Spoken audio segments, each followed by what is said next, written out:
Bismillahirrahmanirrahim. Alhamdulillah. Allahumma salli ala Sayyidina Muhammad wa ala ali Sayyidina Muhammad.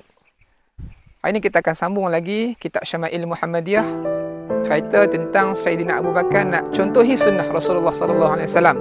Sebelum itu tuan-tuan, sunnah merupakan sesuatu perkara yang disandarkan kepada baginda Nabi sallallahu alaihi wasallam, baik dari segi percakapan, baik dari segi perbuatan ataupun perkara yang didiamkan oleh baginda Nabi sallallahu alaihi wasallam. Jom kita sama-sama masuk dalam kisah ini. Satu hari bila Rasulullah wafat, Sayyidina Abu Bakar pergi rumah Sayyidatina Aisyah, anak dia, isteri Rasulullah sallallahu alaihi wasallam. Dia tanya, "Wahai Aisyah, ada lagi tak sunnah Nabi yang aku belum amal?"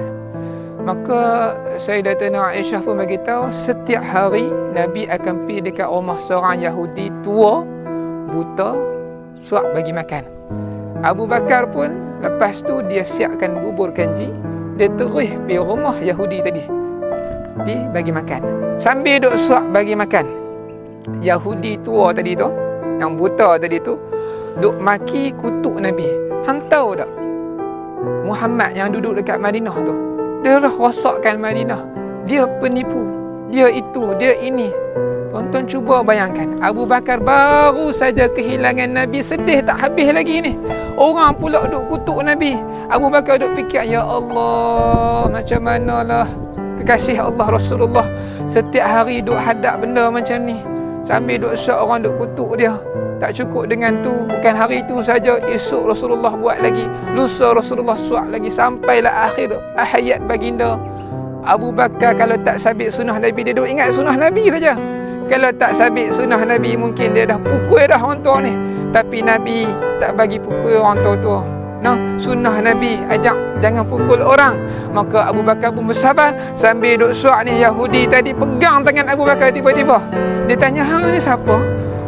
Abu Bakar terkejut, tuan-tuan. "Hang ni bukan lelaki yang biasa duk suap aku." Lelaki yang biasa duk suap aku ni, sebelum dia suap aku, dia akan kecil-kecilkan dulu kanji ni, dia akan lenyek-lenyekkan dulu bagi kecil, kemudian baru dia suap aku. Dia suap pula, dia suap sikit-sikit sampai aku dah siap telan, dia bagi aku minum air, dia sambung suap pula, lembut saja. Hang bukan lelaki tu." Abu Bakar menangis, tuan-tuan dengar cerita ni. Allahu Akbar. Indahnya akhlak Nabi no? Abu Bakar pun kata, "Wahai pakcik, ketahuilah bahawa lelaki itulah Muhammad." Menangis Yahudi tadi. Allahu Akbar. Dia pegang Abu Bakar. "Wahai lelaki, wahai anak, bawa aku pergi jumpa Rasulullah, bawa aku pergi jumpa Muhammad, boleh tak?" Abu Bakar kata, "Wahai pakcik, sungguhnya Muhammad telah kembali di sisi Allah." Allahu Akbar, tuan-tuan. Nak buat apa dah waktu tu? Itulah, nampak ada akhlak Nabi.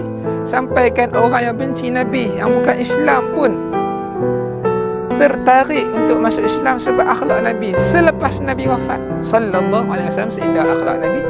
Jom kita amal sunnah Nabi. Semoga kita cinta Nabi, Nabi cinta kita. Jumpa Nabi di haudun Nabi. Assalamualaikum.